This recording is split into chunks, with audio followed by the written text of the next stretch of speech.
యెషయా పుస్తకం 6వ అధ్యాయం 2వ వచనం. ఆయనకు పైగా శరాపులు నిలిచి ఉన్నారు, ఒక్కొక్కరికి 6 రెక్కలు ఉన్నాయి. ప్రతివాడు 2 రెక్కలతో రెండిటితో కాళ్ళను కప్పుకొనుచు రెండిటితో ఎగురుతా ఉండెను. యెషయా పుస్తకం 6వ అధ్యాయం 2వ వచన భాగంలో దేవదూతల గురించి ఒక చక్కని ప్రస్తావన మనం చూస్తూ ఉన్నాం. ఈ దూతలకి 6 రెక్కలు ఉన్నాయని, 2 రెక్కలతో ముఖాన్ని 2 రెక్కలతో కాళ్ళను కప్పుకుంటూ 2 రెక్కలతో ఎగురుతూ ఉన్నాయి.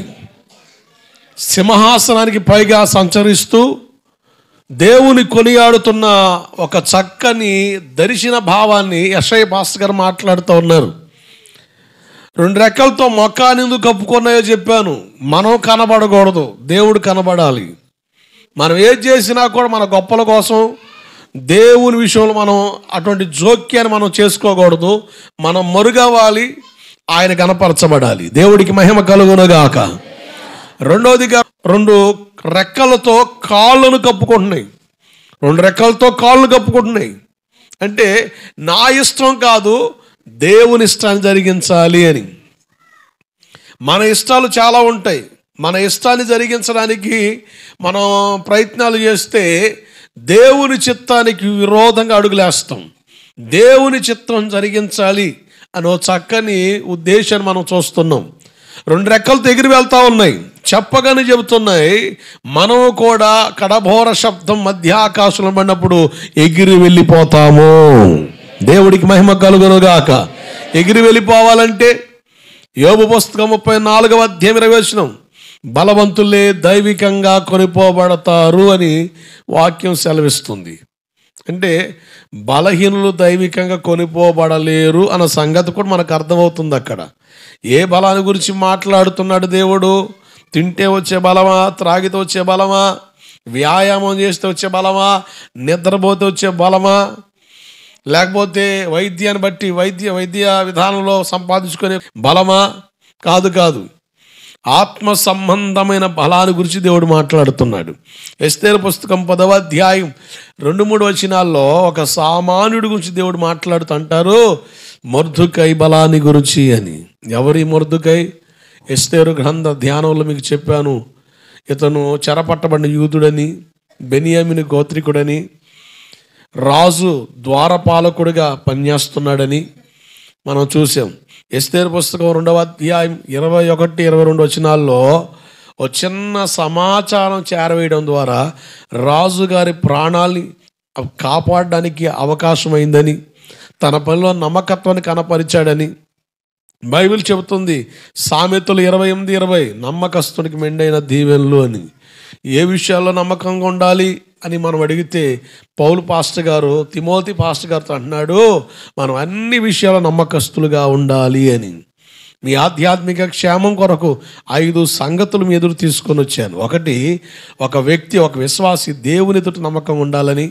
అలాగే ఈ వ్యక్తి రక్షణ కొరకు దేవుడు ఒక వ్యక్తిని వాడుకుంటాడు, దైవజనుడిని, ఆత్మీయ తండ్రిని, సేవకుణ్ణి. అంటే దైవ సేవకుని ఎదుట నమ్మకంగా ఉండాలని. అలాగే రక్షింపబడిన మనల్ని గాల్లో వదిలేయలేదు. ఒక పూట కూలి వానింటికి చేర్చినట్లుగా సంఘ సహవాసంలో దేవుడు చేర్చాడు. మనం వెళ్ళే సంఘంలో నమ్మకస్తులుగా ఉండాలి. అంతేకాదు, మనం వెళ్ళే సంఘంలో ఏదో ఒక పరిచయం మనం ఇన్వాల్వ్ అవుతాం.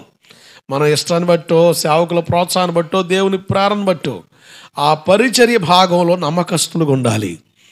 5, మన బ్రతుకు దేవుడు డబ్బులు ఇస్తున్నాడు, డబ్బులు ఖర్చు పెట్టే విషయంలో మనం నమ్మకస్తులుగా ఉండాలి అన్న సంగతులు లేఖనాల్లో పొందుపరచబడ్డాయని మాట్లాడుతూ 4వ సంగతి నేను మీతో మాట్లాడుతున్నాను. పరిచర్యలో నమ్మకస్తులుగా ఉండాలని మాట్లాడుతూ ఒక భాగం మీకు పరిచయం చేశాను. బైబిల్లో భక్తజనం మనకు కనబడుతున్నారు. మోషే నాయకత్వంలో యెహోషువను చూసాం, మోషే నాయకత్వంలో అహరోను గారిని చూసాం. ఏలియా గారి నాయకత్వంలో ఎలీషాని మనం చూసాం. ఎలీషా గారి నాయకత్వంలో అపనమ్మకస్తుడిగా మిగిలిపోయిన గెహాజీని మనం చూసాం. క్రొత్త నిబంధనలోకి వస్తే పౌలు గారి దగ్గర చాలామంది ఉన్నప్పటికీ ఒక వ్యక్తిని గురించి అమితంగా పౌలు గారు మాట్లాడతాడు. ప్రియమైన కుమారుడు, నమ్మకమైన కుమారుడు అని చాలా చక్కని విషయాలు ప్రస్తావిస్తాడు. తిమోతిని గురించిన చాలా లోతైన విషయాలు, వివరాలు సంపూర్ణంగా ఆల్మోస్ట్ తిమోతి గురించి ఒక అధ్యాయం మీకు ఇచ్చేశాను. ఇలా మనం అధ్యయనం చేస్తూ మనం ప్రాముఖ్యమైన విషయంలోకి వచ్చాం. మరొక అనుభవాన్ని మీ ఎదురు తీసుకొని రావడానికి నేను ఇర్మియా పుస్తకం 33వ అధ్యాయం 22వ వచన భాగాన్ని చదివించాను. ఒకసారి చూడండి. ఒకసారి ఇర్మియా పుస్తకం 33:22.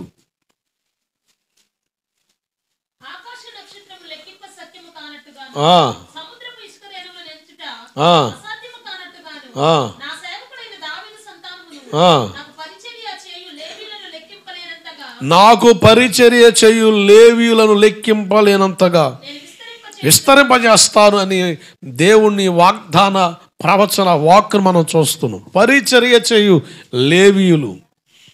ఎవరి లేవీయులు? యాకోబు గారికి పుట్టిన 12 మంది సంతానంలో లేవి అన్న వ్యక్తి మనకు కనబడతాడు. ఈ లేవి నుంచి ఉద్భవించిన ఆ సంతానమే లేవీయులుగా పిలవబడ్డారు. ఈ లేవీయులు దేవుని మందిరంలో పరిచర్య చేయడం ఏర్పాటు చేయబడ్డారు. ఈ లేవీల్లోనే ప్రధానుడు కనబడుతున్న అహరోను కుటుంబానికి ప్రధాన యాజకత్వం ఇచ్చాడని, మిగతా లేవీయులు మందిరంలో లేక ప్రత్యక్ష గుడారంలో పరిచర్యలో పాలు పొందే అవకాశాన్ని దేవుడు ఇచ్చాడని గడిచిన వారం ఆ 2 అనుభవాల గురించి నేను మీతో మాట్లాడి ముగించాను. ఈరోజు లేవి చరిత్ర మీకు అందిస్తాను. ఎవరి లేవీయులు, అసలు వీళ్ళ విషయం ఏంటి, అసలు ఎట్లా వీళ్ళు అంత భాగ్యాన్ని పొందుకున్నారు. దేవుడు ప్రతి వ్యక్తికి అవకాశం ఇస్తాడు. ఇక్కడున్న మనందరి పట్ల దేవుడు ఏదో ఒక ఆప్షన్ ఇస్తాడు. దేవుడు ఎవరి విషయంలో కూడా మూర్ఖంగా ప్రవర్తించడం కానీ, అజ్ఞానంగా ప్రవర్తించడం కానీ, లేకపోతే తన ఇష్టాన్ని నెరవేర్చుకోవడానికి కొంతమంది పట్లే ఆలోచన కలిగి ఉండడానికి ఆయన పక్షపాతం లేనివాడని, ఆయనలో స్వార్థం లేదని, అందరినీ ఒకేలాగా ప్రేమిస్తున్నాడని, ఆ నీతిమంతుల మీద సూర్యుడు ఎలా ఉదయిస్తున్నాడో అవినీతిమంతుల మీద కూడా అలాగే ఉదయిస్తున్నాడని, నీతిమంతుల మీద ఎలా వర్షం పడుతుందో అలాగే అవినీతిమంతుల మీద కూడా అలాగే వర్షం పడుతుందని వాక్యం సెలవిస్తుంది. ఆయన పరిపూర్ణుడు, ఆయన పరిపూర్ణత కలిగినోడు. చాలామందికి దేవుడు అర్థం కాలేదు. చాలామంది దేవుడు అపార్థం చేసుకునే వాళ్ళు ఉన్నారు.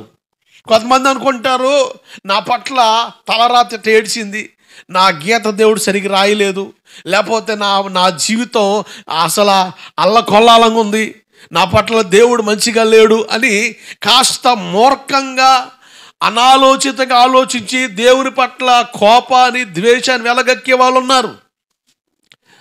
దేవుడు ఒకరిని ఒకలాగా చూసి ఇంకోలాగా చూడడానికి ఆయన నరమాత్రుడు కాడు. ఇశ్రాయేలుకి ఆధారమైన వాడు నరుడు కాదని బైబిల్ చెప్తుంది. జాగ్రత్త. ప్రతి వ్యక్తికి దేవుడు ఆప్షన్ ఇస్తాడు. ప్రతి వ్యక్తికి దేవుడు అవకాశం ఇస్తాడు. భూమి మీద పుట్టిన ప్రతి మనిషికి దేవుడు అవకాశం ఇస్తాడు. రక్షించబడే అవకాశం దేవుడు ఇస్తాడు. దేవుడు నమ్ముకునే అవకాశం దేవుడు ఇస్తాడు. ఈరోజు చాలామంది అది ఎరగక మూర్ఖత్వాన్ని కనపరిచి అజ్ఞానంతో తోలనాడే వాళ్ళు చాలామంది ఉన్నారు. దేవుని ప్రేమ నీకు అర్థం కాలేదు, దేవుని ఆలోచన నీకు అర్థం కాలేదు, దేవుడు నీ పట్ల ఏం ఆలోచన కలిగి ఉన్నాడు నువ్వు గ్రహించలేకపోతున్నావు. ఆయన తన ప్రాణాన్ని పెట్టడానికి ఇష్టపడ్డాడు. ఆయన ఎంతగా దిగాడంటే అసలు దేవుడిగా ఉండే ఆ స్థానాన్ని విడిచిపెట్టకుండా గొప్ప భాగ్యాన్ని విడిచి నీ కొరకు నా కొరకు నరవతారిగా దిగి వచ్చాడు. ఈవెనతో అట్లా నరవతారిగా వచ్చిన దేవుణ్ణి రకరకాలుగా వ్యంగ్యంగా మాట్లాడే వాళ్ళు లేకపోలేదు. మనిషి ఎంత వ్యంగ్యంగా మాట్లాడినా వాస్తవం ఒకటి ఉంది. ఏంటో తెలుసా? నన్ను ప్రేమిస్తున్న దేవుడు, నీ పట్ల నా పట్ల ఒక ఆలోచన కలిగిన దేవుడు అదిగో ఆకాశమందున్న ఆ సింహాసనాన్ని విడిచి ఈ భూమండలానికి వచ్చేసాడు. గట్టిగా చప్పలు కొడుతూ స్తోత్రం చెబుదాం. హల్లెలూయా. ఆయన ప్రేమ మనకు అర్థం అవ్వాలి. ఈ క్రిస్మస్ మాసంలో, ఈ క్రిస్మస్ సందర్భాల్లో, ఈ పండగ వాతావరణంలో మనం గ్రహించవలసిన కూడా సత్యం ఏంటంటే, దేవుడే మనిషిగా దిగి వచ్చేసాడు. అంటే ఎంత ప్రేమ కనపరిచాడు ఆయన, ఎంత ప్రేమ కలిగి ఉన్నాడు. మన పిల్లలు ప్రమాదంలో ఉన్నప్పుడు, ఏదన్నా డేంజర్ జోన్లో ఉన్నప్పుడు ఎంత దూరం ఉన్నా కూడా ఈ గద్దె రెక్కలు కట్టుకొని వాలిపోతాం. అట్లాగే దేవుడు కూడా మన పట్ల అమితమైన ప్రేమను కనపరిచాడు అనడానికి ఏ సందేహం లేదు. జాగ్రత్తనండి, అసలు ఎవరు ఈ లేవీయులు? ఆదికాండం 29వ అధ్యాయం 34వ వచన భాగం చదవండి. ఆమె మరలా గర్భవతి అయి తొదకు ఈసారి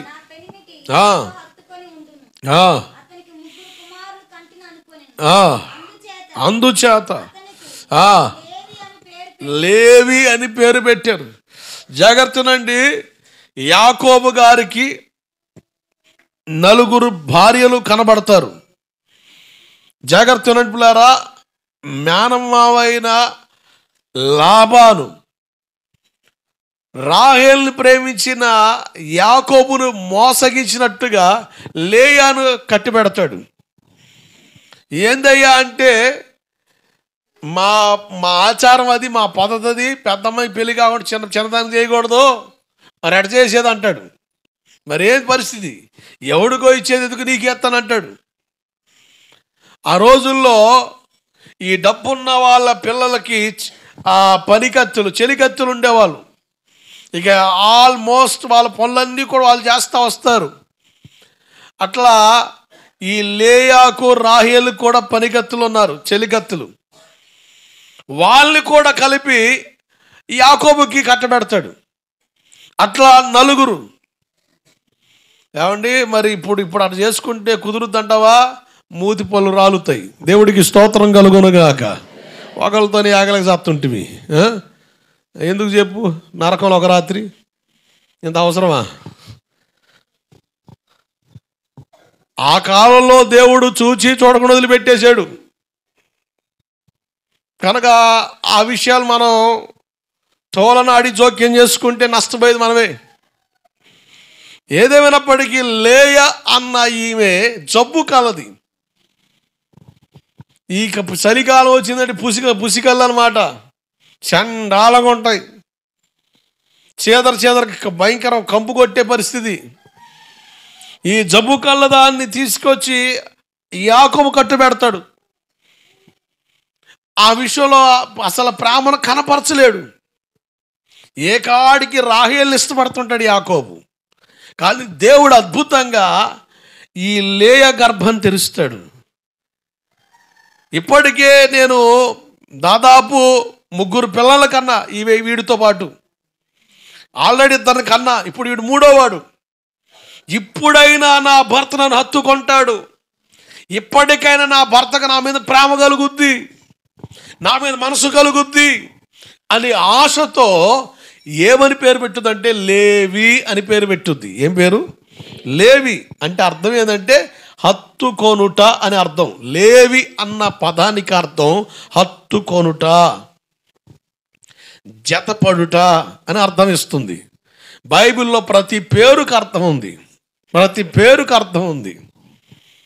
మన పిల్లలు కూడా అర్థవంతమైన పేర్లు పెట్టాలా. ఏం పేర్లు పెట్టాలా?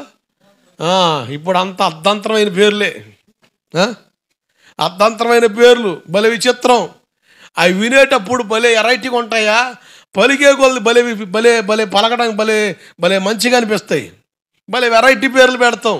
ఆ పేర్లకి అర్థాలు ఎవరు చెప్పలేరు, విచిత్రమైన పేర్లు. కానీ దేవుని పిల్లలుగా మన పిల్లలకి అర్థవంతమైన పేర్లు పెట్టడం ద్వారా ఆ పేరు ద్వారా కూడా వాళ్ళని ఆశీర్వాదం ఏలుద్ది. దేవుడికి స్తోత్రం కలుగునుగాక. హల్లెలూయా. జాగ్రత్తనండి, ప్రతి పేరుకు చక్కని అర్థం ఉంది. లేవి అంటే హత్తుకోవడం. ఈ లేయ 2 కన్నాను నేను, ఈడు 3వ. ఇక మీదటైనా నా భర్తకి నా మీద ప్రేమ కలుగుద్ది అని అతనికి లేవి అని పేరు పెట్టింది. లేవి అన్న పదానికి అర్థం హత్తుకొనుట. మంచిదే, ఓ చక్కని పేరు పెట్టింది. 12 మందిలో 3వ వీడు. లేవి అన్న ఈ వ్యక్తి 3వ వ్యక్తి. జాగ్రత్తనండి. ఇతని జీవితాన్ని తండ్రి అయిన యాకోబు ఎలా ఎలా ఆశీర్వదించాలనుకున్నాడో. ఆ రోజుల్లో తల్లిదండ్రుల ఆశీర్వాదమే పెద్ద ఆస్తిగా భావించేవాళ్ళు. ఈరోజు తల్లిదండ్రుల ఆశీర్వాదం అవసరంలే, వాడు సంపాదించేదే కావాలా, ఇవ్వకపోతే వాడిని చంపేయాలంతే. ఈ మధ్యన ఈ ఆస్తులు తగాదాల మీద సొంత తల్లిదండ్రులు చంపేస్తున్నారు కొంతమంది. ఎంత దారుణం అండి. తల్లిదండ్రుల ఆశీర్వాదం ఆస్తి కంటే గొప్పది. ఆమెన్. తల్లిదండ్రుల ఆశీర్వాదం ఆస్తి కంటే గొప్పదండి. వాస్తవం. కొద్దిగా ఇవ్వచ్చు, తండ్రి ఆశీర్వాదం ఉందనుకోండి. అందుకనే బైబిల్లో ఉంది, ఆ పిల్లవాడు మనుషుల దయలోను, చెప్పండి, మనుషుల దయలోను దేవుని దయలోను వర్ధిల్లాడా తద్దరిల్లాడా? తల్లిదండ్రుల ఆశీర్వాదాలు ఉండాలి. ఆ రోజుల్లో దేవుని పిల్లలు వాళ్ళ పిల్లల్ని దేవుని ఆశీర్వాదానికి దగ్గర చేసేవాళ్ళు, అలాగే వాళ్ళు కూడా ఆశీర్వదించేవాళ్ళు. యాకోబు చివరి దశలోకి వచ్చినప్పుడు తన 12 మంది పిల్లల్ని ఆశీర్వదించాలని, వాళ్ళ జీవితాల పట్ల దేవుని ఆలోచన ఏడో చెప్పాలని యాకోబు ప్రార్థనాపరుడు. తన పిల్లల జీవితాల గురించి ఎరిగి ప్రవచనాత్మకం కొన్ని విషయాలు చెప్తాడు. చూడండి, ఆదికాండం 49వ అధ్యాయం 5, 6, 7 వచనాలు.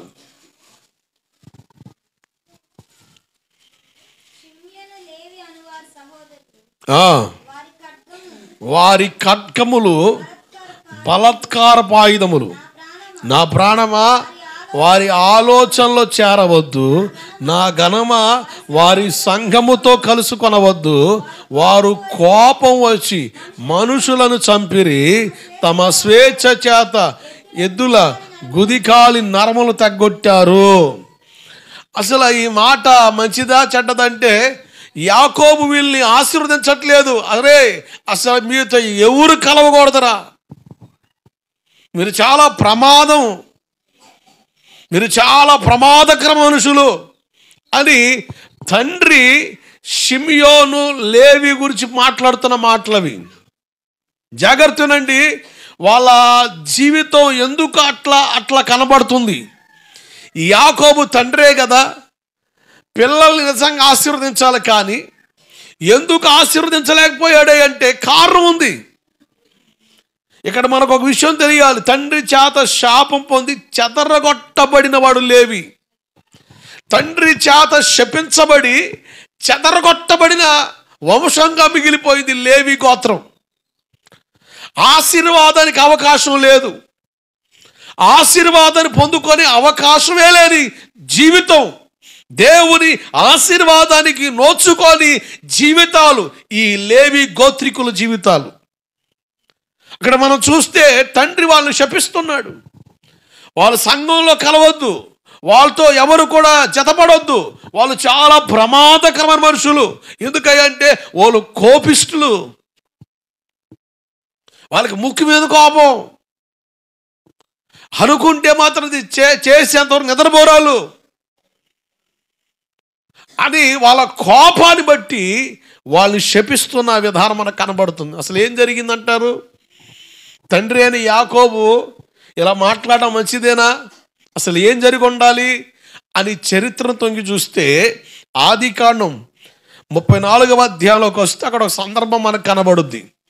యాకోబుకి 12 పిల్లలతో, మగ పిల్లలతో పాటు ఒకే ఒక కూతురు, గారాల పట్టి. పేరేం పేరు? దీనా. అమ్మాయిని భలే గారభంగా చూస్తున్నాడు. ఎందుకంటే 12 మంది మగపిల్లలే, లేక పుట్టింది ఆడపిల్ల. అసలు భలే ప్రేమిస్తున్నాడు, ఆప్యాయంగా మగపిల్లల్ని భలే చేదరించుకుంటున్నాడు. ఈ అమ్మాయిని మాత్రం భలే దగ్గర తీసుకొని ముద్దాడుతున్నాడు, చాలా ప్రేమ కనపరుస్తున్నాడు. మంచిదే. ఆ అన్నలు కూడా యోసేపు మీద కలిగినట్టుగా కోపం ఆమె మీద కలగలే. వాళ్ళు కూడా చెల్లంటే బో ఇష్టం, బో ప్రేమ. ఆడపిల్ల ఒకటి 12 మందిలో వాళ్ళు కూడా మంచి ప్రేమ కలిగి ఉన్నారు. ఎంత గారాబం చేశాడయ్య అంటే, జాగ్రత్తనండి, తల్లిదండ్రులుగా మనం నేర్చుకోవాల్సిన పాఠం ఇక్కడ ఉంది. పిల్లల విషయంలో అతి గారాబం చాలా ప్రమాదకరం. ఆదికాండం 34వ అధ్యాయం మనకు అర్థమైతే, మన పిల్లల్ని అతి గారాబం చేస్తే నీకు నువ్వే నీ పిల్లల్ని నాశనం చేస్తున్నావు అర్థం. యాకోబుతో వచ్చి దేనంటది, డాడీ డాడీ నేను అలా తిరిగి వస్తాను మా ఫ్రెండ్స్తో కలిసి అని.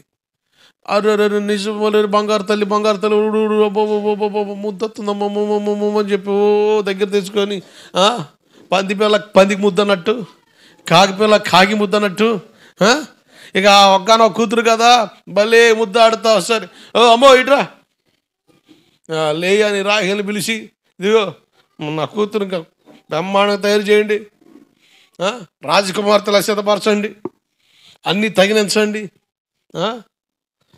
ఈ పండగలు వస్తే అసలు చూడండి, మన సిస్టర్లకి ఏది ఆరదో, ఏది తీరదో, ఏది తెమలదో, ఎన్ని చంపిన్లు వేస్తుందో పిల్లకి. ఇటు పూలు అటు పూలు, తల్లే తల్లే అమ్మమ్మమ్మమ్మ కూతురికి నక్లిస్సు, ఇంకేంటి పాపిడి పిల్ల, అన్నీ అబ్బా అసలు మామూలుగా ఉండదు. బోడుగుండ్లు కొట్టిస్తే వదిలిపోద్ది. దేవుడికి స్తోత్రం కలుగునుగాక. హల్లెలూయా. అసలు ఏం ప్రేమ కనబడతామో. అసలు వాళ్ళు కూడా భలే సిద్ధపరిచారండి.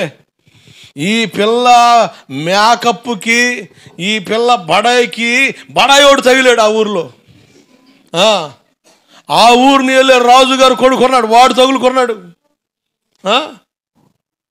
అసలు మామూలు కాదు, చెరిపి వదిలిపెట్టాడు.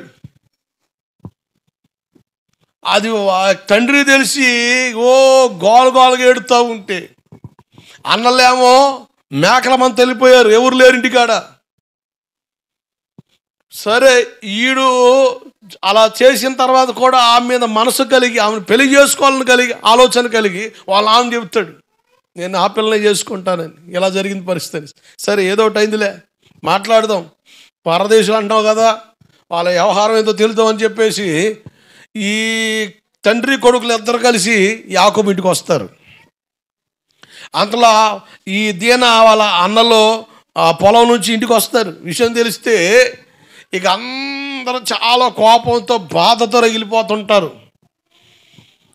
అసలు 12 మందికి కోపం వచ్చింది. మా చెల్లెటి చేస్తాడా, అసలు మేము ఊరుకుంటాం అన్నట్టుగా వాళ్ళు రగిలిపోతున్నారు.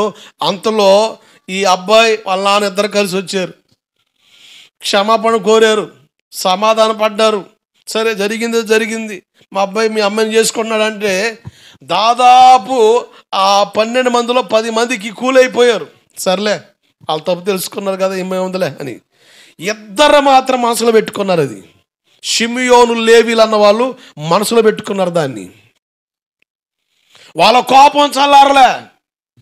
దొరకకుండా ఉంటారా, దొరికినప్పుడు చెబుతాం సంగతి అని. సరే చేతిలో చిక్కారు కదా, ఈ అవకాశం వదిలిపెట్టకూడదని ప్రీ ప్లాన్డ్గా ఒక ఆలోచనలోకి వచ్చారు.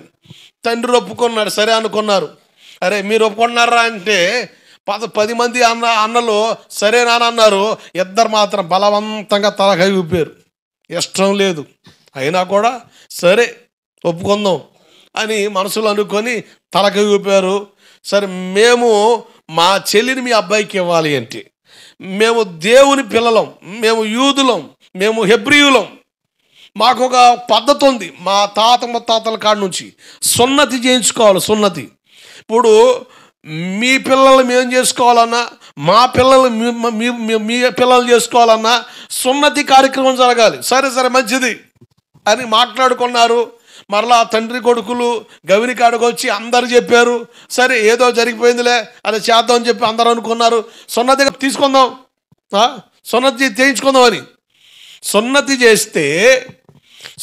చేస్తే ఇప్పటికి కూడా ముస్లిమ్స్ పాటిస్తారు ఈ పద్ధతి. సున్నతి చేస్తే 15 రోజుల వరకు మనిషి కదలలేడు. అంత బాధ, విపరీతమైన బాధ. ఇక ఆ యవనస్తుల నుండి పెద్ద వయసు కలిగిన వాళ్ళు అందరికి కూడా సున్నతి చేసేసారు. అందరు మంచాల మీద ఉండిపోయారు. కదలేని పరిస్థితి అయిపోయింది.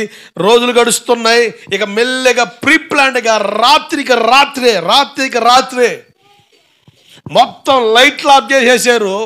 ఎక్కడెక్కడ ఎక్కడెక్కడ ఉన్నారు చూశారు. రాత్రి కత్తి చేత పట్టుకొని లేవి షిమియోన్లు దాడి చేయగా పురుషుడంటూ ఒక్కడ ఉండకుండా అందరు హతమార్చేశారు. రక్తపాతం, గందరగోళం. యాకోబు గందరగోళం అయిపోయాడు. అయ్యో ఎంత పని చేశారా, వాళ్ళు కలిసి మనల్ని ఏదైనా చేస్తారెవరా నాయన. ఓ దేశాన్ని పరిపాలించే రాజు కుటుంబానే కాదు, ఆ దేశ ప్రజలు కూడా ఎలా చేశారు మీరు, ఆ ప్రాంత ప్రజల్ని వాళ్ళు వదిలిపెట్టరని చెప్పి గందరగోళం అయిపోయారు. జాగ్రత్తగా చూడండి. అదే ఆదికాండం 34వ అధ్యాయం 25వ వచన భాగం చదవండి.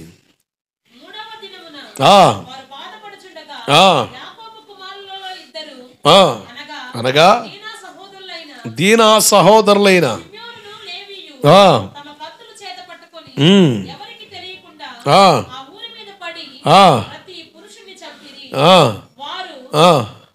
ప్రతి పురుషుని వాళ్ళు చంపారు. 31వ వచనం. ఎందుకు ఇలా చేశారు, వాళ్ళ బాధ ఏంటి? అందుకు వారు వేశ్యాయళ్ళ జరిగించినట్లు మా సహోదరుల ప్రవర్తింపవచ్చునా అనిరి. అది మనసులో పెట్టుకున్నారు. వాళ్ళు మనసులో పెట్టుకొని ప్రీ ప్లాన్డ్గా వర్క్ చేసుకుంటూ వచ్చారు. దొరికింది సందనుకొని వాళ్ళందరూ కూడా ఆత్మహత్యారు.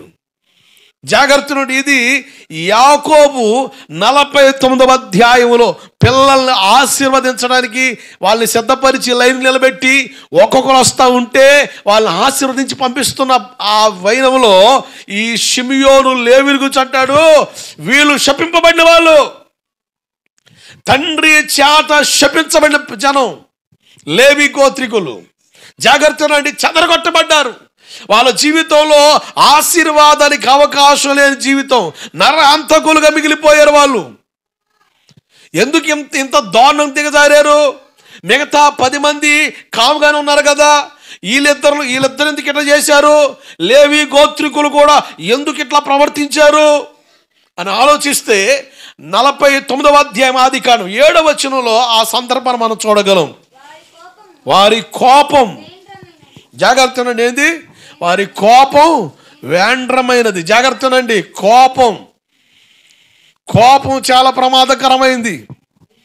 ఎఫెసీ పత్రిక 4:26 అంటాడు, కోపపడుడి కానీ పాపం చేయొద్దు. కోపపడవచ్చు కానీ పాపం చేయకూడదు.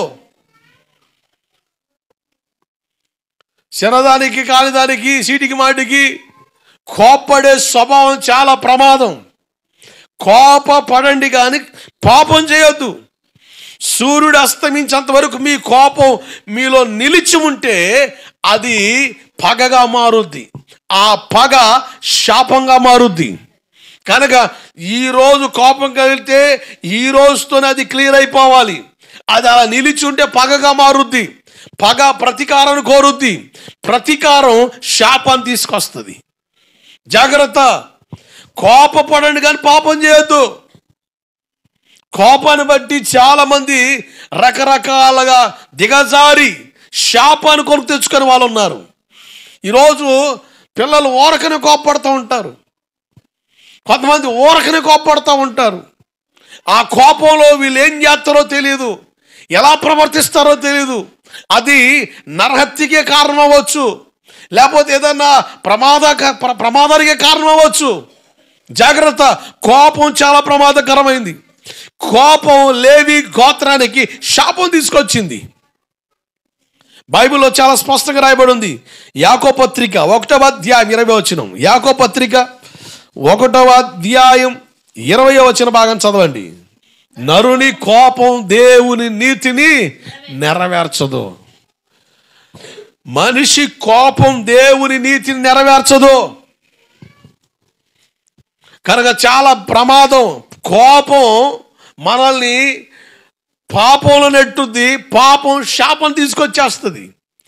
కోపమట దేవుని నీతిని నెరవేర్చదు. కనుక కోపపడడం ద్వారా ఉపయోగం లేదు. కొంతమంది ఊరకని కోపం వస్తుంది. సంఘానికి వచ్చే వాళ్ళ మీద కోపపడ్డం, సేవకుల మీద కోపపడ్డం, ఇరుగు పొరుగులతో కోపపడ్డం, ఊరికే జాగ్రత్త. కోపం దేవుని నీతి నెరవేర్చదు. కోపపడండి కానీ పాపం చేయకూడదు. కోపం రాదా? వస్తుంది, కానీ దాన్ని అణుచుకోవాలి, దాని జాగ్రత్తగా కంట్రోల్లో తీసుకొని రావాలి. ఆ కోపం పెట్టరేగిందా, ఆ కోపం నీలో చెలరేగిందా, నిన్ను మృగంగా మార్చొచ్చు. నీలో పగ, ప్రతీకారాన్ని కోరే స్వభావం తీసుకురావచ్చు. అది చాలా ప్రమాదం. లేవి గోత్రం లేక మనసులో పెట్టుకొని సరైన టైం కొరకు దెబ్బతీద్దామని ఆలోచన చేసి నువ్వు దెబ్బతీయాలని ప్రయత్నం చేస్తే అది శాపంగా మారుద్ది. శాపం అది కీడుగా ఎంచబడుద్ది, అది నష్టంగా ఎంచబడుద్ది. జాగ్రత్త. కనుక బైబిల్ సెలవిస్తుంది, ఈ లేవీయులు శపించబడిన జనం, శాపానికి తావిచ్చిన జనం. వీళ్ళ గురించి మనం జాగ్రత్తగా ఆలోచిస్తే ఇంత శపితమైన వాళ్ళని దేవుడు కోరుకోవడానికి కారణం ఏంటి? జాగ్రత్తనండి. మనలో రకరకాల లోపాలు ఉంటాయి. వీళ్ళలో కోపం అనే లోపం ఉంది. నీలో ఏదో ఒక లోపం ఉండొచ్చు. అది దేవుడికి ఇష్టం లేని లోపమై ఉండొచ్చు. దేవుడు కోరుకోవడానికి అంగీకారం లేని లోపం నీలో ఉండొచ్చు. కానీ లేవీయులు కోరుకున్నట్టుగా నిన్ను నన్ను కోరుకోవాలంటే ఏం చేయాలి మనం? అసలు వీళ్ళు ఏం చేశారు? ఆశ్చర్యం. ఈ లేవీయుల గురించి మనం బాగా ఆలోచిస్తే ద్వితీయోపదేశకాండం 10వ అధ్యాయం 8వ వచన భాగంలోకి రండి. ఓ చక్కని ప్రస్తావన మనం అక్కడ చూడగలం. తండ్రి చేత శపించబడిన ఈ లేవి గోత్రికులు దేవుని చిత్తంలోకి వచ్చారు, దేవుని ఏర్పాటులోకి వచ్చారు. తండ్రి కాలంలో తండ్రి పిల్లల్ని ఆశీర్వదిస్తా, 12 గోత్రాలను ఆశీర్వదిస్తా ఈ లేవి గోత్రాన్ని శపించాడు. తర్వాత ఈ 12 గోత్రాలకి నాయకుడిగా మోషే గారు వచ్చాడు. ఈ మోషే గారు కూడా ఈ 12 గోత్రాలను ఆశీర్వదిస్తా లేవి గోత్రం గురించి ఏం చెప్పాడు చూడండి. 10వ అధ్యాయం 8వ వచనం.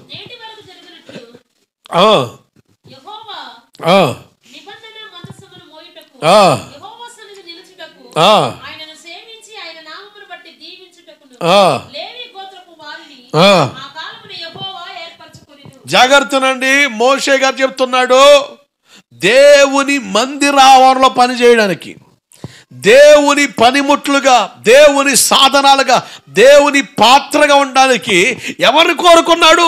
లేవీయులు కోరుకున్నాడు. కానీ తండ్రి వాళ్ళకున్న కోపాన్ని బట్టి, వాళ్ళు చేసిన ఆ భయంకరమైన మారణ హోమాన్ని బట్టి తండ్రి శపించాడు వాళ్ళని. అసలు వీళ్ళతో ఎవరు చేరొద్దురా బాబు, వీళ్ళు ముక్కోపిస్తులు, వీళ్ళతో ఎవరు కలవద్దు అని తండ్రి శపించాడు.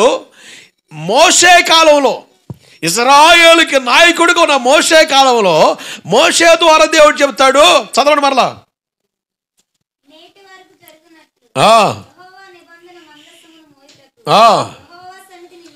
యెహోవా సన్నిధిలో నిలుచుటకు, ఆయన సేవించి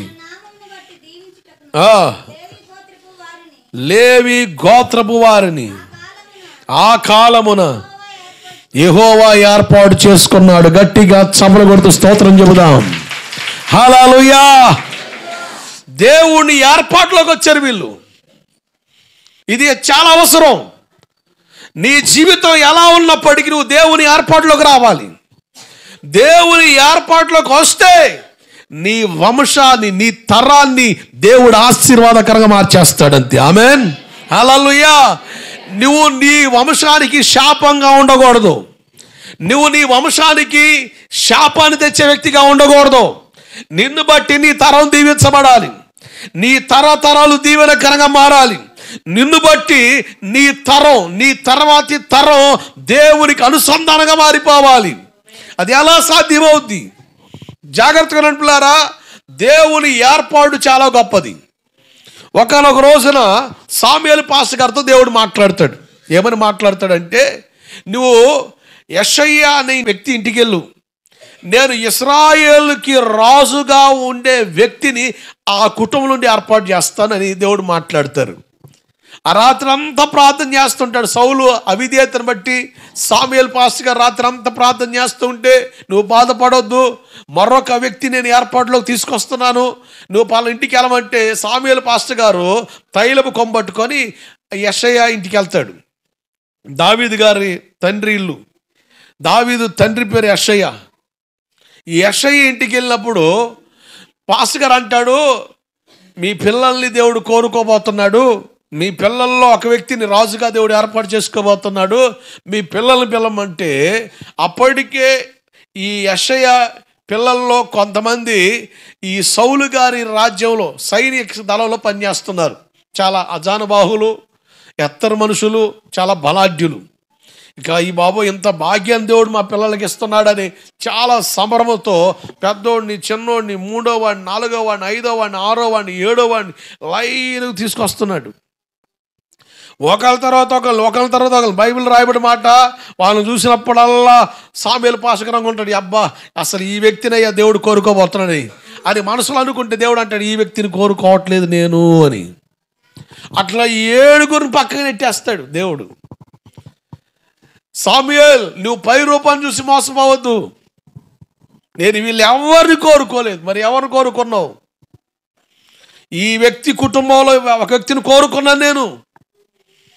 సాముయేల్ పాస్టర్ గారు పిలుస్తాడు యెషయాని, పిలిచి, అయ్యా వీళ్ళైనా 7గురు మీ పిల్లలు ఇంకెవరు లేరంటే, కడసారోడు ఉన్నాడయ్యా, వాడు గొర్రెలు కాస్తుంటాడు, వాడికి చదువు అబ్బలే, వాడికి ఏం అబ్బలే, నా మాట అంటే అంత మాత్రమే. ఇక సర్లే వాడుకోండి, నా పిల్లగాడేగా, వాడిని ఎందుకు పోగొట్టుకుందామని వాడికి గొర్రెలు అప్పగించా, గొర్రెలు కాస్తుంటాడులే, వాడు దేనికి పనికిరాడు, యూస్లెస్ ఫెలో అన్నట్టుగా తండ్రి స్టేట్మెంట్ ఇస్తాడు. సాముయేల్ పాస్టర్ గారు అంటే ఒకసారి ఆ వ్యక్తిని పిలువని, అనవసరం పాస్టర్ గారు, అనవసరం, వాడు అసలు దేవుని ఏర్పాటులో ఉండడు, అసలు నా ఆలోచనలో లేడు వాడు అని తండ్రి మాట్లాడుతుంటే, ఒక్కసారి పిలువు, నేను చూసి వెళ్ళిపోతాను.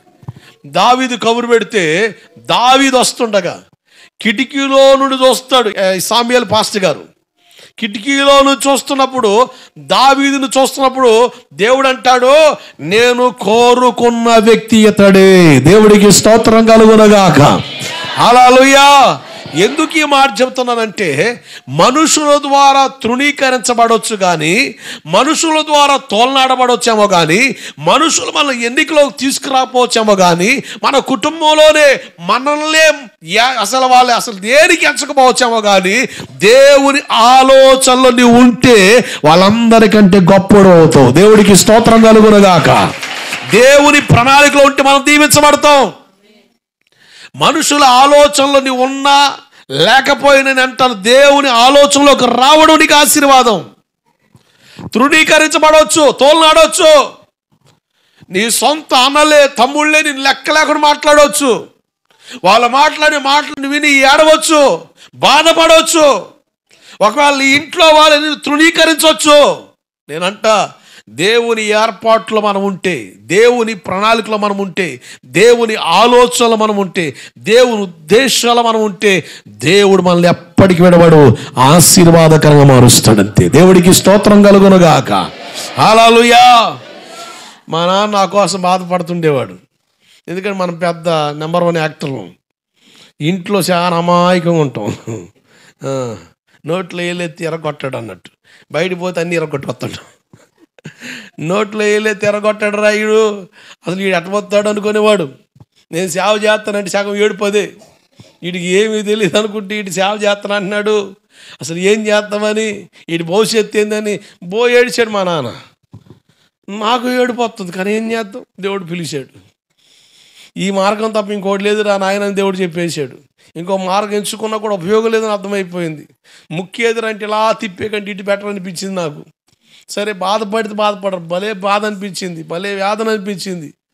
మా నాన్నగారు అసలు చాలా వేదన పడ్డాడు. అసలు ఏంది ఈ పరిస్థితి, వీడు ఉద్యోగం చేస్తాడు అనుకుంటే, వీడు ప్రయోజకుడు అవుతాడు అనుకుంటా, వీడు ఏదో సేవ అంటున్నాడు, జోలే సంచి తగిలించుకొని ఊరి మీద తిరుగుతాను అంటాడు. అంత కరం వీడికి ఎందుకు పట్టింది? మా నాన్నగారి దృష్టిలో పాస్టర్ అంటే చాలా చీప్, చాలా చీప్ అనమాట. పాస్టరా ఏముంది, ఎట్ట బతుకుతావు ఏముందని. కానీ నా బాధ ఏంటంటే దేవుని ఏర్పాట్లో ఉంటే దేవుడు పోషిస్తాడు, దేవుడు ఆశీర్వదిస్తాడు సంగతి నాకు తెలుసు. మా నాన్నగారికి అది తెలియదు. ఎందుకంటే ఎటుంటో చూశాడు అంటే, ప్రార్థన చేస్తే 10 రూపాయలు ఇస్తే చాలురా బాబు, ప్రార్థన చేస్తే 20 రూపాయలు ఇస్తే చాలురా బాబు అని సందాల కొరకు ఇళ్ళ మీద పడి తిరిగే వాళ్ళని చూసి, ఓహో వీళ్ళంత ఇంతేరా అడుక్కు తినే బ్యాచ్ అన్నట్టుగా చాలా చులకనగా ఒక అడుక్కు తినే వ్యక్తి కంటే ఘోరంగా ఆలోచించాడు మా నాన్న సేవకుడు అంటే. కానీ ఈరోజు నా జీవితం చూసినప్పుడు ఆయనకి సంతోషం కాస్త కోస్త మిగిలింది. ఎందుకంటే నాకే అలవాట్లు లేవు, నాకే ఇబ్బంది లేదు. మా అన్నలు ఉన్నారు, మా బామర్దులు ఉన్నారు, మా కుటుంబంలో ఫ్యామిలీ మెంబర్స్ ఉన్నారు, చాలామంది ఉద్యోగాలు చేసే వాళ్ళు ఉన్నారు, కానిస్టేబుల్ ఉన్నారు, ఎస్ఐలు ఉన్నారు, బ్యాంకులో పనిచేసే వాళ్ళు ఉన్నారు, టీచర్లు ఉన్నారు, హెడ్ మాస్టర్లు ఉన్నారు, చాలా రకరకాల పోస్టుల్లో ఉన్నారు. 40,000, 30,000, 50,000, ఒక్కొక్క ₹1,00,000 వచ్చేవాళ్ళు ఉన్నారు. లక్షణంగా ప్రశాంత ఇంటికి తేరు, దుకాణాలు కట్టేస్తారు. దేవుడికి స్తోత్రం కలుగునుగాక. మనకు ఆ బాధ ఏం లేదుగా, ఏ బాధ లేదు. కానీ క్రైస్తవ జీవితం ప్రశాంతమైన జీవితం, నమ్మండి, నిజం.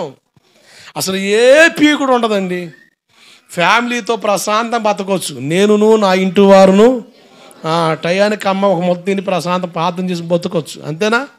ఎందుకు ఈ పీకుళ్ళు అంట? చాలా విచిత్రం. మనుషుల ఏర్పాట్లు మనం లేకపోవచ్చు.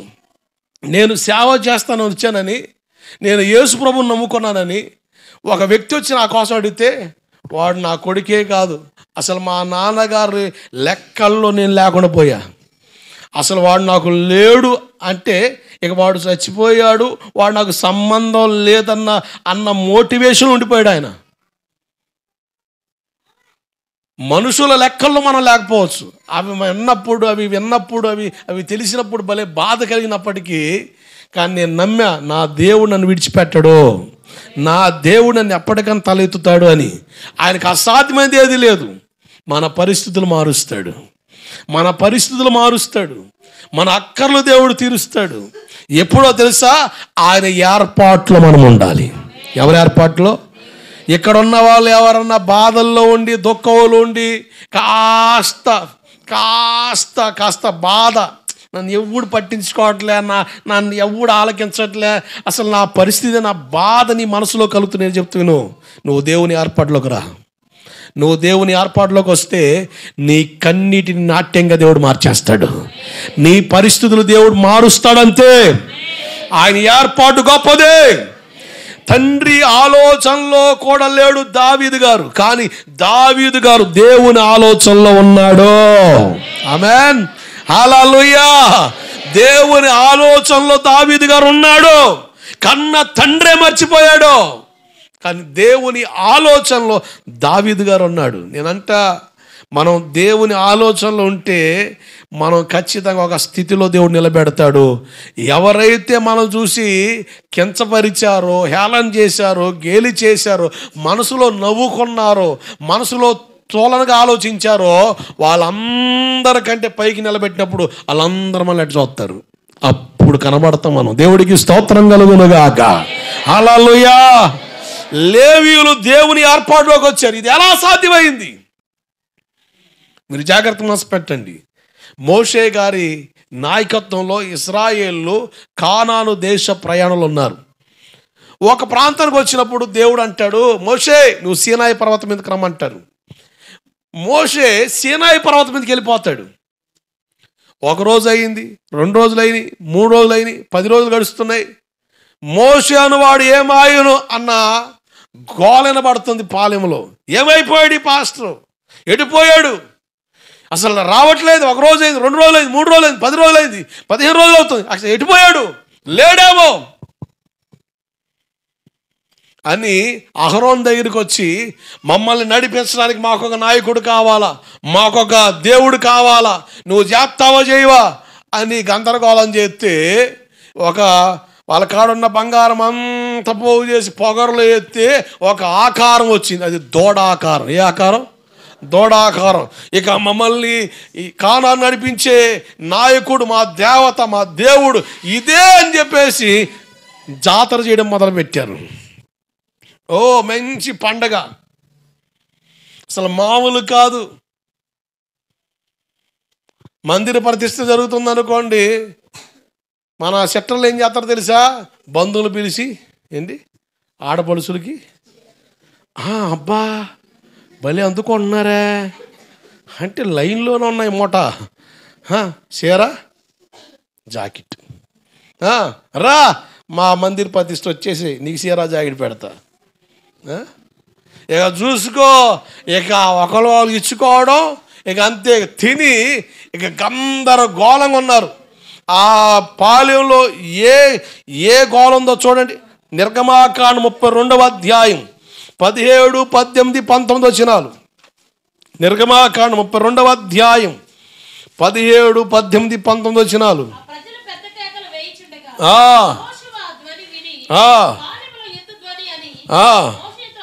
అనగా అతడు అది జయధ్వని కాదు, అపజయధ్వని కాదు, సంగీత ధ్వని నాకు వినబడుచున్నదని. ఏంటి సంగీత ధ్వని? ఇక చూసుకో, అందరు డ్యాన్స్ చేస్తున్నారు. ఎట్ట సంబరాలతో మునిగిపోయారండి. తార ఎలసింది,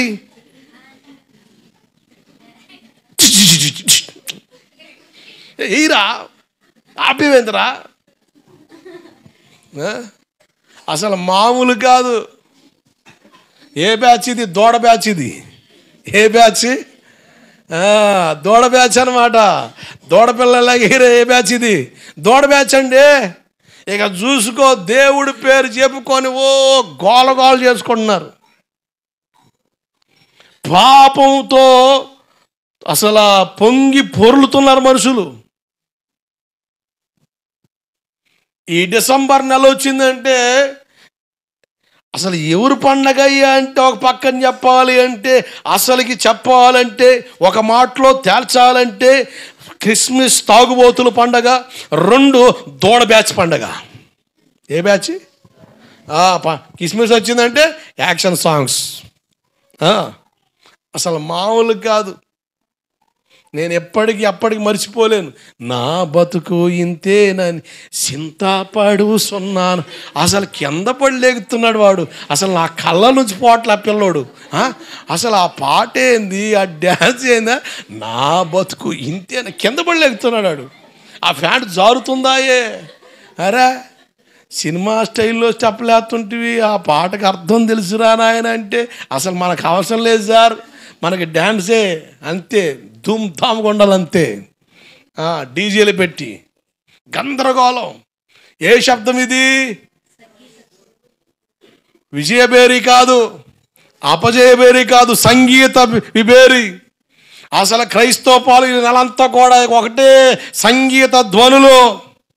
12, 1 గంట 2 అయినా తెల్లారినా కూడా డ్రామాలు వేస్తారు. జబర్దస్త్ మించి ఉంటాయి అన్నమాట. Jabardasth comedy show. అసలు మా డబల్ మీనింగ్ డైలాగులో అట్టుంటేనే అమలక్కలందరూ కూర్చో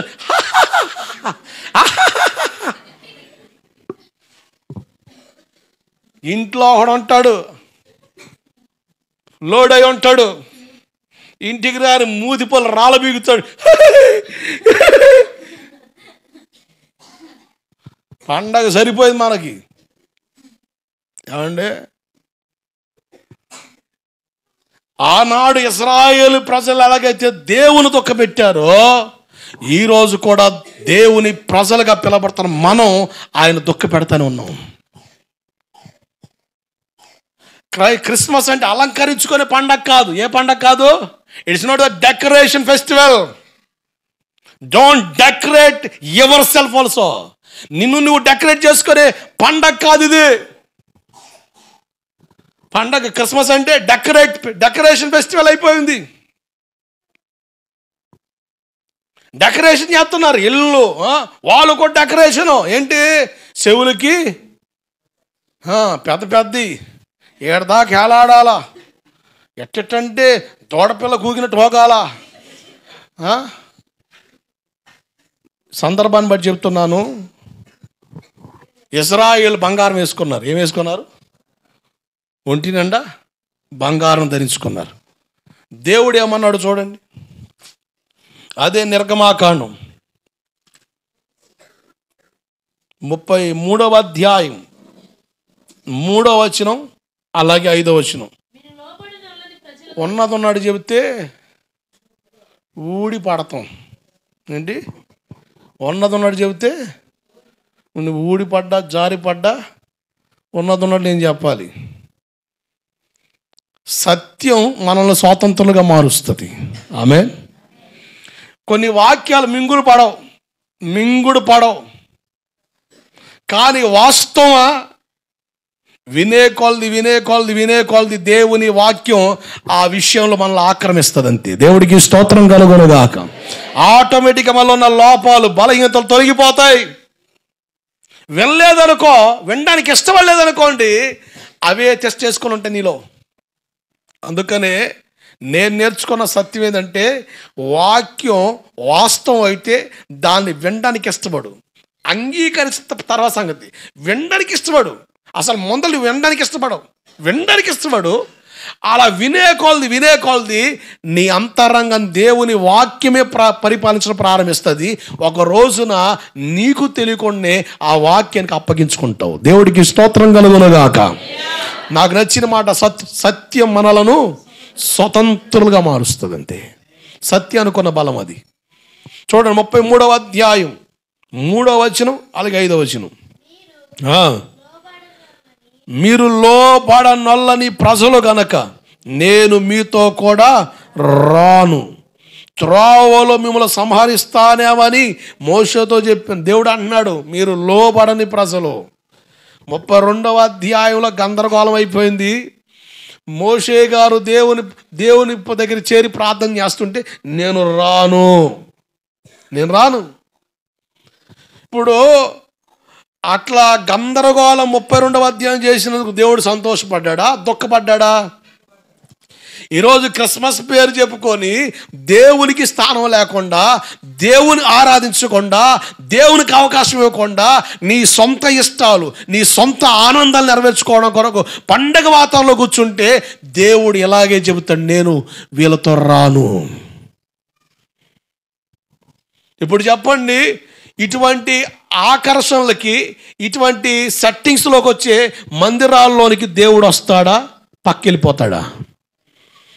ఈ వాక్యం బట్టి నేను చెప్తా, ఒకప్పుడు ఈ సత్యం నాకు అర్థం కాలే. ఈ విషయాన్ని నేను అంగీకరించను. ఎందుకో తెలుసా? అందరు చేస్తున్నారుగా. తెలుసు, బైబిల్లో ఉంది. అందరు చేస్తున్నారుగా. నేనంట అందరు చేస్తున్న పక్కన పెట్టు, బైబిల్లో ఏముందో చూడు. అందరు చేసినట్టు చేస్తే మనం కూడా అందరితో అవలపోతే మనల్ని కూడా ఆయన విడిచి వెళ్ళిపోయే అవకాశాలు ఉన్నాయి. ఈనాడు క్రిస్మస్ పేరు చెప్పుకొని జరిగే ఈ దారుణాలకి దేవుడు దుఃఖపడుతున్నాడా లేదా అన్న సంగతి ఎవరు ఆలోచించట్లే. అందుకని ఆమోసు గ్రంథం, ఆమోసు పుస్తకం 5వ అధ్యాయం 21వ వచనం, 23వ వచనం, మీ పాటల ధ్వని నా యొద్ద నుండి తొలగనివ్వండి, మీ స్వరమండల నాదం వినుట నాకు మనసు లేదు. ఎవరన్నారు ఈ మాట? ఆమోస్ పాస్టర్ గారు అన్నాడా, దేవుడు అన్నాడా? చెప్పండి. ఆమోస్ పాస్టర్ గారు అన్నాడా, దేవుడు అన్నాడా? అందరు చెప్పట్లే, ఆమోస్ పాస్టర్ అన్నాడు చూస్తున్నారు. దేవుడు అన్నాడా, ఆమోస్ పాస్టర్ గారు అన్నాడా? పిన్ని పాస్టర్ గారు అంటున్నాడా, దేవుడు చెప్తున్నాడా? దేవుడే చెప్తున్నాడు. ఈ రకం మెలికెత్తి దేవుడు చెప్పకేం చెప్తాం?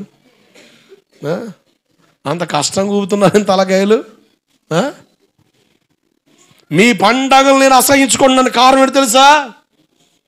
32వ అధ్యాయంలో ఏ వాతావరణం కలితే ఆ వాతావరణకు వచ్చేస్తుంది. నిజం చెప్తున్నా. కొన్ని ఏరియాస్లో అంటే ఎంత దుర్మార్గం ఉన్నారు తెలుసా? ఈ లైవ్లో చూసేవాడు ఎవడన్నారు అలా ఉంటే మానుకో తమ్ముడు. దేవుని కోపం తెచ్చుకోవద్దు. దేవుని కోపానికి నువ్వు దగ్గర కాకూడదని చెప్తున్నా. ఏ స్టేజ్లో అయితే క్రిస్మస్ మీటింగ్ అయిపోద్దో పాస్టర్ గారు చెప్పలేకపోతున్నాడు, ఏ ఊరు చెప్పలేకపోతున్నాడు, అదే స్టేజ్లో సినిమా పాటలు వేసుకొని డ్యాన్సులు వేస్తున్నారు. సినిమా పాటలు డ్యాన్సులు వేస్తున్నారండి. ఏ స్టేజీ మీద పెళ్లి చేస్తున్నాడు పాస్టర్ గారు దిగ్గానే అదే స్టేజీ మీద డ్యాన్స్లు వేస్తున్నారు. తెలివితేటలు పెరిగిన వాళ్ళు 2 స్టేజీలు కడతారు. ఏంటి ఒక స్టేజీ పాస్టర్ గారికి, ఒక స్టేజ్ దూడ బ్యాచ్కి. అది దున్నపోతుల మంది. అది హోషియా పుస్తకంలో ఉంది, మీరు మరొక బలిపీఠం కడుతున్నారని. ఏ బలిపీఠం? మరొక బలిపీఠం. శాపాన్ని కొనుగు తెచ్చుకోవడానికి మరొక బలిపీఠం కట్టుకుంటున్నారు. చాలా దుఃఖకరం. మీ పాటలతో నాకు ఇష్టం లేదు. ఎందుకో తెలుసా? కొంతమంది సినిమా పాటల్ని దేవుని పాటలుగా,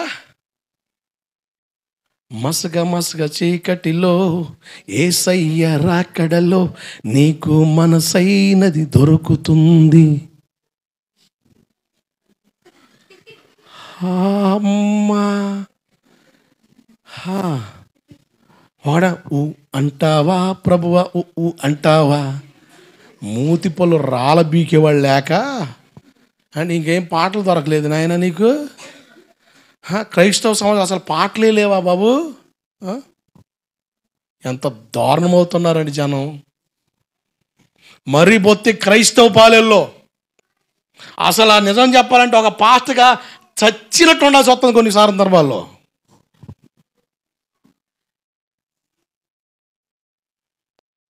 అసలు ఇంకిత జ్ఞానం పెద్దోళ్ళకి లేదు, చిన్నోళ్ళకి లేదు, కుర్రోళ్ళకి లేదు.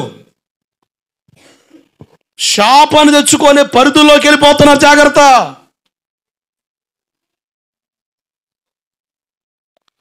సంవత్సరం అంతా కాసాడని మనం 31వ తారీఖులో ఉంటే ఆడెవడు రాడు.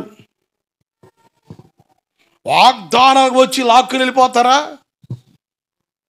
ఇక రాత్రి అంతా నిద్ర ఉండదు కదా. 1వ తారీఖు మొత్తం రెస్ట్ తీసుకొని 2వ తారీఖు దూడ బ్యాచి, దున్నపోతుల బ్యాచి. దేనికి? కాపాడాడని చెప్పి నువ్వు తాగి తిని తిరుగుతావా? దేవుడు కాపాడని తెలిస్తే నోరు మూసుకొని చర్చిలోకి వచ్చి కూర్చో, దేవుని వాక్యం విను, దేవుని స్తుతించు. అది నీ కుటుంబానికి ఆశీర్వాదం. అది మన కుటుంబాలకు, మన ప్రాంతాలకు ఆశీర్వాదం. ఎంత దారుణం అండి. అందుకని నాకు మనసు లేదంటున్నాడు. చూడండి, నిర్గమాకాండం 33:5 త్వరగా.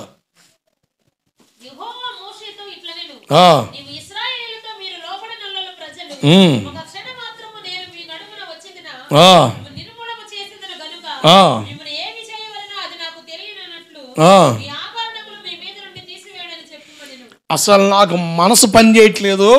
నేను ఏం చెయ్యాలో నా మనసుకు తోచాలంటే మీరేం తీసేయాలి? చెప్పండి ఏం తీసేయాలి? మీ ఆభరణములు మీ మీద నుండి తీసివేయుడి అన్నాడు. అంటే అర్థం ఏంటి? బంగారం వేసుకుంటే దేవుడు, చెప్పండి, అంతేనా వాక్యం? చెప్పండి. తెలివితేటలు. ఇది ఒరిజినల్ కాదన్నా, డూప్లికేట్, పిచ్చిది. దేవుడు అత్తడుగా. అబ్బా పిచ్చిదంట.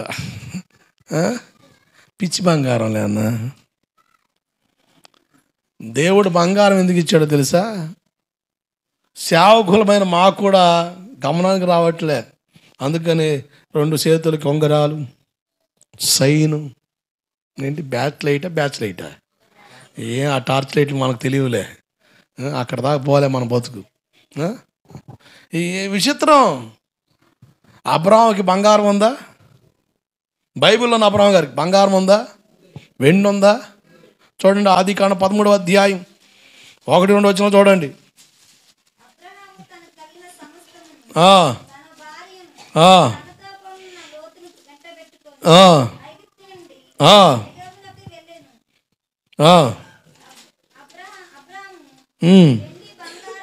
వెండి బంగారము పశువులు కలిగి బహు ధనవంతుడై ఉన్నాడు. వెండి బంగారం. హెబ్రీ పత్రికలోకి వస్తే 11వ అధ్యాయంలో ఆయన పరలోకం కొరకు పరదేశం కొరకు చూస్తున్నాడట. పరదేశులం, యాత్రికులం, ఇక్కడ ఏం ఉండదు, ఇది వాస్తవం కాదని ఆ మహిమ కలిగిన పట్టణం కొరకు ఎదురు చూస్తున్నాడు బైబిల్ చెబుతుంది. అంటే బంగారం, వెండి మన అవసరాలు తీర్చుకోవడం కొరకు అడ్డం పెట్టుకునే వస్తువు. అది అడ్డంగా తగిలించుకొని తిరిగే వస్తువు కాదు. బంగారం దేవుడిస్తాడు దేనికి? తగిలించుకొని తిరగడానికో, పేక్ కోయించుకోవడానికో, ముక్కు సగం కోసుకొని పోవడానికో, చెవులు సగం నరుక్కొని పోవడం కాదు. దేనికి? నీ అవసరాలు తీర్చడానికి. నీకు అర్థం కాలేదనుకో, నీ మట్టి బుర్రకు తెచ్చి పడి ఏడా ఇది మాత్రం బాగా అర్థమవుద్ది. అబ్బా ఆడపడెత్తి బ్యాంకులో పడే, దేవుడికి స్తోత్రం కలుగునగాక. బంగారం అంతా బ్యాంకీలో ఉంది, పండక్కి తేలేకపోయాం కనుక ఏం చేయాలా? పిచ్చి అని కూడా తగిలించుకొని తెక్కల మొహంలాగా పండగలో తిరగాల. అయ్యేం అవసరంలే. దేవుడికి స్తోత్రం కలుగునుగాక. హల్లెలూయా. పరలోక వీధులే బంగారంతో పొదిగాడు ఆయన.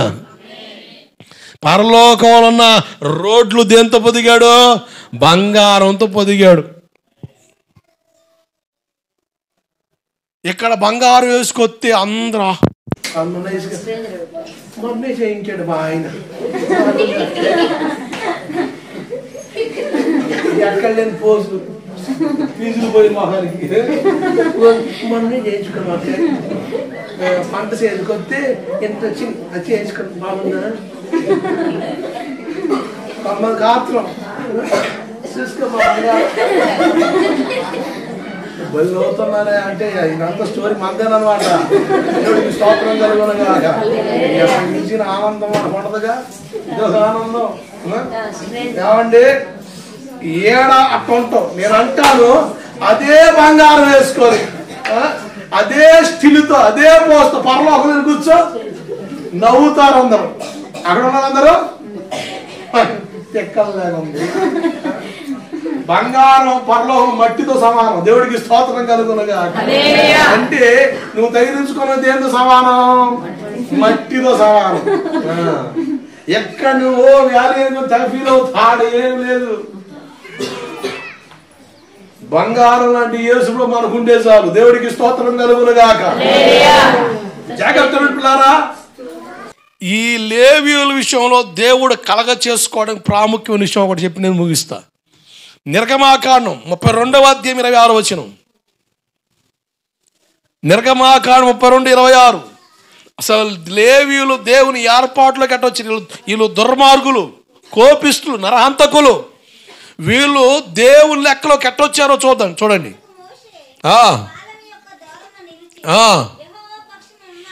యెహోవా పక్షముగా ఉన్నవారు ఎవరో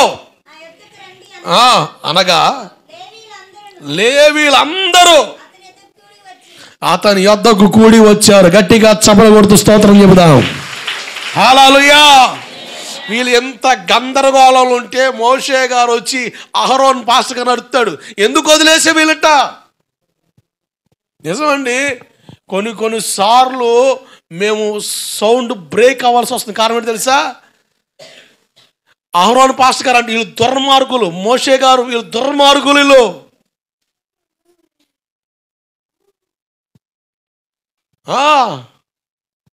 ఎంత దుర్మార్గం ఉన్నారు తెలిసి విశ్వాసులు.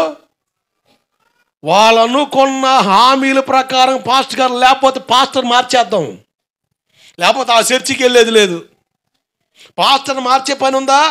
అంతే, అప్లికేషన్ పెడతాం. లేదనుకో మనం చర్చి మారేద్దాం. అంత కుదరలేదనుకో మనమందరం ఒకసారి కూడుకొని మనం సపరేట్ ఆరాధన పెడదాం. ఏడకు పోదామని? నరకని పోవడానికా?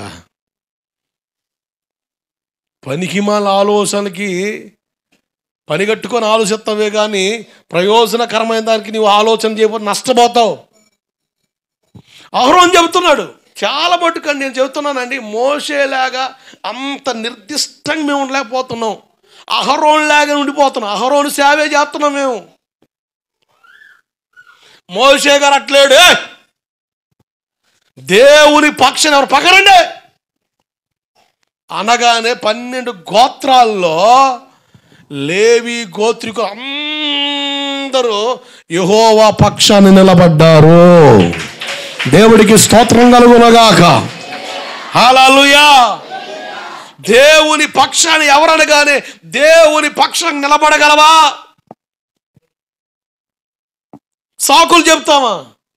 ఎవరి తాలూకు నువ్వు? గర్నాగా చెప్పగలుగుతున్నా ఈ మధ్యన పలానా ఎమ్మెల్యే గారి తాలూకండి, పలానోళ్ళ తాలూకండి. సిగ్గు తెచ్చుకో. దేవుని తాలూకా. ఆమేన్. దేవుని తాలూకా. నీ సంగతి తెలుసుకో. పని చేసేది మధ్యలో దేవుడు తాట తీసి వదిలిపెడతాడు. ఎవరి తాలూకా మనం? ఎవరి తాలూకా అండి? ఎవరి తాలూకా? కొంతమంది ఏందో మరి బొగ్గలు లేదన్నా నేర్చుకున్నారేమో, ఎడు చూస్తున్నారు. అమ్మా, ఎవరి తాలూకండి మనం? దేవుని తాలూకండి. అసలు ఎంత ఆధిక్యత తెలిసి ఆ మాట చెప్పడం. భూమి మీద మా పదానికి విలువ నీకు తెలియకపోవచ్చు, కానీ ఈ లోకాన్ని విడిచిన తర్వాత అక్కడికి వెళ్ళినప్పుడు ఎవరు తాలూకా అబ్బాయి అంటే ఏమి చెప్తావు? దేవదూతరికి నేను ఎలా ఎమ్మెల్యే తాలూకు నోరు పోరా నలకని దరిద్రుడా, నేను పలనోళ్ళు తాలూకు. సైతాన పో పక్కకి. ఎవరు తాలూకు నువ్వు? పరలోకంలో గవిని కాడ దోత అడిగితే ఏం చెబుతావు? మనం తెలీదా? మనం ఏం తెలీదా? అసలు వీడి తెలిస్తేగా అన్నిసార్లు ఎక్కిలించాలా అని. నీకు తెలీదా? ఎవరు తాలూకయ్యా? దేవుని తాలూకా. దేవుని తాలూకా. మీకు దండం పెట్టి చెబుతున్నా, ఎవరి తాలూకా? దేవుని తాలూకా. బతకండి. నేను చెబుతున్నా, చచ్చిపోయే పరిస్థితి వచ్చినా ఎవరి తాలూకా రానివంటే దేవుని తాలూకా. ఎందుకంటే నా ధైర్యం ఒకటి, ఎప్పటికైనా చచ్చిపోతాం. మనమే సత్తమా? ఎవరు చావట్లేదా? కానీ అద్భుతం అంతే సార్, దేవుని కొరకు ప్రాణాలు విడవడం గొప్ప భాగ్యం. ఆమేన్. రోగము చచ్చిపోయిన వాళ్ళు ఉన్నారు, ఆరోగ్యాన్ని పాడు చేసుకుని చచ్చిపోయే వాళ్ళు ఉన్నారు, రకరకాల మరణాలు గురే. కానీ మనం దేవుని కొరకు బ్రతకడం, దేవుని కొరకు చచ్చిపోవడం భాగ్యం అండి. అది నీ పిచ్చి కళ్ళకి ఇక్కడ నీకు అర్థం కాదు, అక్కడికి వెళ్ళకి అర్థమవుద్ది. నా బాధ ఏంటంటే, దేవుని నేత్రాలు కలిగి, దేవుని ఆలోచన కలిగి ఆలోచించండి. అసలు లేవీయుల విషయంలోనండి అద్భుతం. అసలు ఆ అసలు ఇప్పటి వరకు, నేటి వరకు దేవుని మందిరంలో పనిచేసే బాధ్యతను, భాగ్యాన్ని ఇశ్రాయేల్ దేశంలో లేవి గోత్రానికి ఇచ్చాడు. అసలు ఎంత ఆశీర్వాదం అది. ఆ రోజు వాళ్ళు తీసుకున్న ఒక్క నిర్ణయం దేవుని పక్షాన్ని ఎవరనగానే లేవీలు అందరు పక్క వచ్చి, మిగతా వాళ్ళకి మోషే పాస్కర్ మీద కోపం వస్తుంది. ఏంది మేము చేసిన తప్ప? ఎందుకు తప్పు అవుద్ది? ఆకాశం ఆనందం ఉండకూడదా? ఆనందించు. కానీ పిచ్చి ఆనందం నీకెందుకు? పని హిమాల ఆనందం నీకెందుకు? పని హిమాల పోగడం నీకెందుకు? కొంతమంది వెర్రి కోపం వస్తాయి. 10 గోత్రాల వరకు కోపం వచ్చింది. మీరు 32వ అధ్యాయం చదవండి, ఎంత చులకం చేసి మాట్లాడతారో మోషేని, అహరోన్ని. చంపడానికి వచ్చారు వీళ్ళు అన్నట్టుగా లెక్కలేకుండా మాట్లాడతారు. కానీ ఏందో మరి ఆ మోషే గారు ఇశ్రాయేలు ప్రజలు ఎంత తోలనాడని కూడా ఎంత సహించాడండి. ఆ ఓపిక మాకు లేకుండా పోతుందండి. మాకు కూడా మరి ఉప్పు కారం ఎక్కువ వేసి పెడుతున్నారు గబ్బవ్వా, మరి ఓరకం వస్తుంది. మరి ఏం చేస్తాం? నీతో పాటు పాస్టర్ గారిని కూడా నరకానికి ఈడ్చుకొని పోవడమే. మనం దేవుని పక్షంగా నిలిచినప్పుడే దేవుడు మన వైపు చూస్తాడు. ఆమేన్. హల్లెలూయా. జాగ్రత్త మనసు పెట్టండి. లేవీయులు చేసిన ఒకే ఒక పని తెలుసా? చక్కని నిర్ణయం.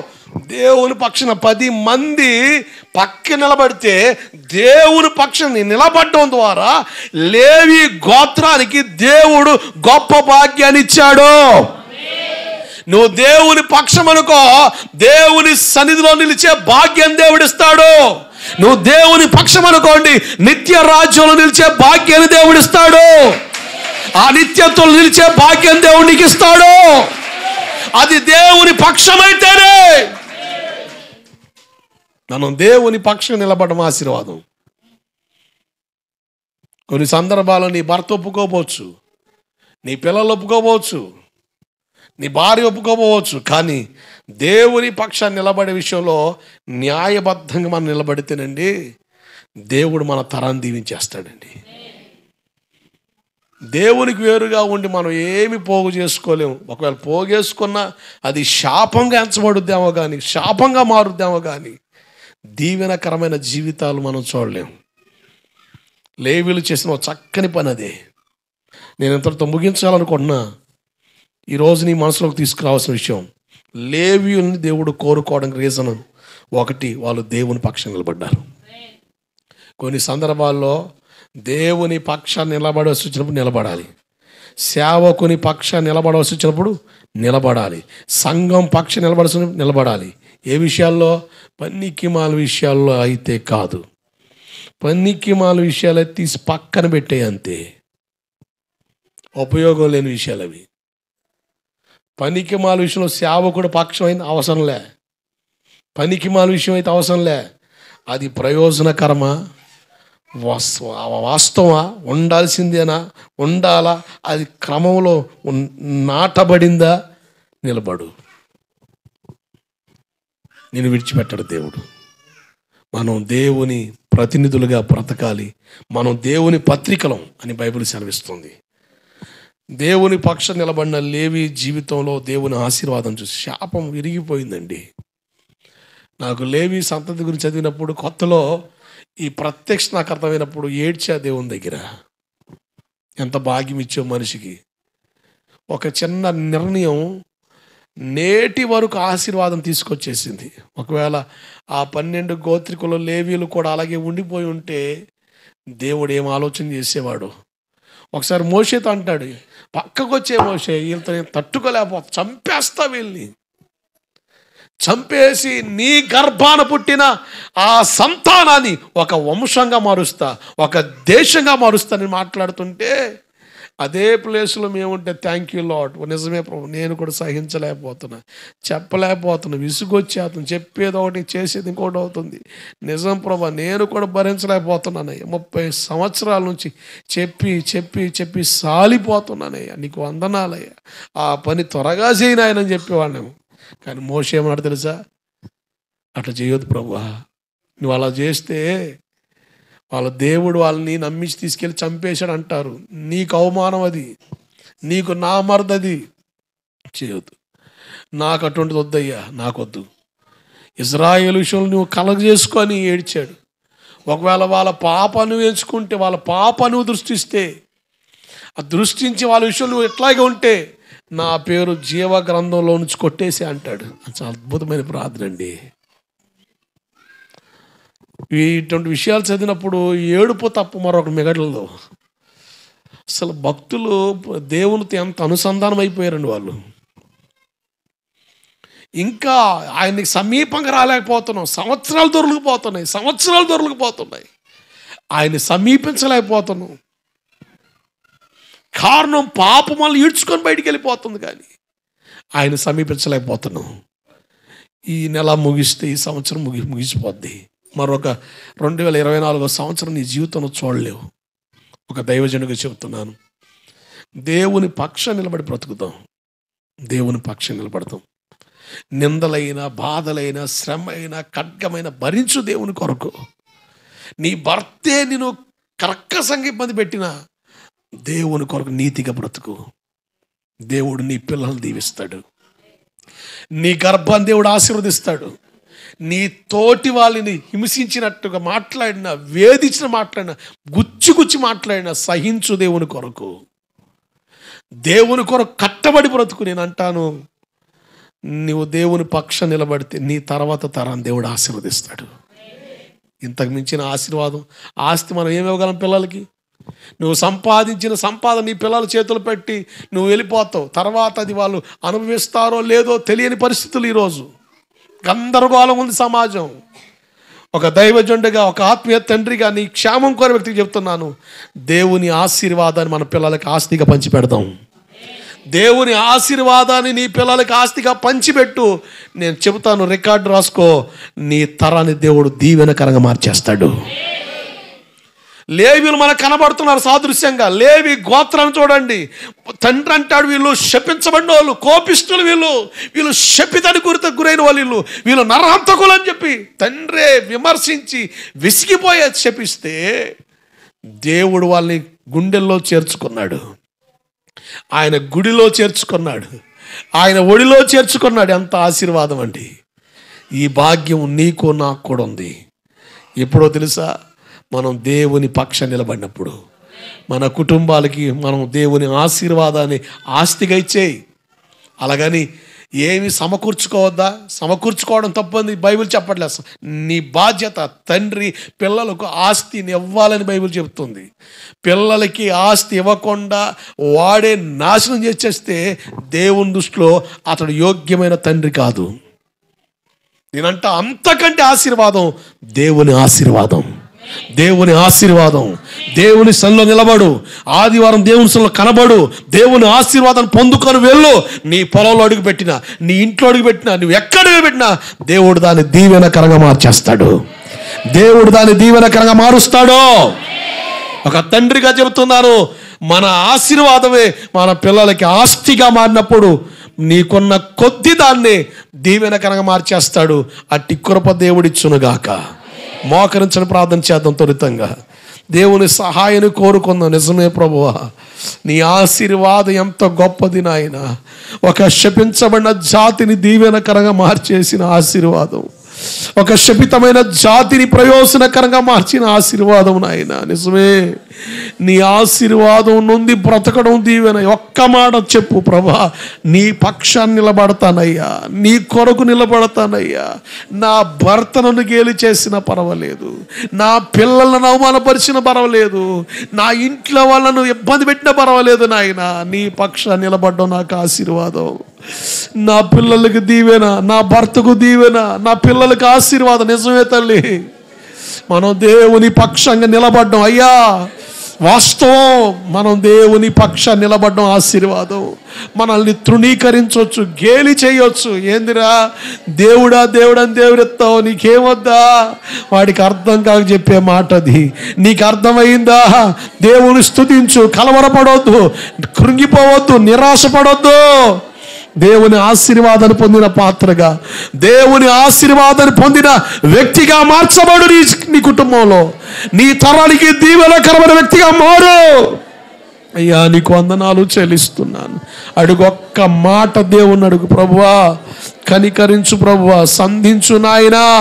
నీ కనికరాన్ని కోరుతున్నానయ్యా. కృపలో నిలపండి ప్రభువా. సహాయకుడిపై ప్రత్యక్షమవ్వండి. లేవీయులు నీ పక్షంగా నిలబడగా ఎంత ఆశీర్వాదం మేము చూడగలిగాము. అయ్యా నీ పక్షంగా నేను నిలబడాలయ్యా. అయ్యా అయ్యా అయ్యా, మేము మీ తాలూకా మనుషులం నాయన, మేము మీ తాలూకా మనుషులం అయ్యా, మేము మీ తాలూకా ప్రజలమయ్యా. కనికరించండి నాయన, కనికరించండి ప్రభువా. కృప చూపండి నాయన. దాటి వెళ్ళొద్దయ్యా, ధైర్యపరుచు నాయన, దర్శించు ప్రభువా అని అడుగు.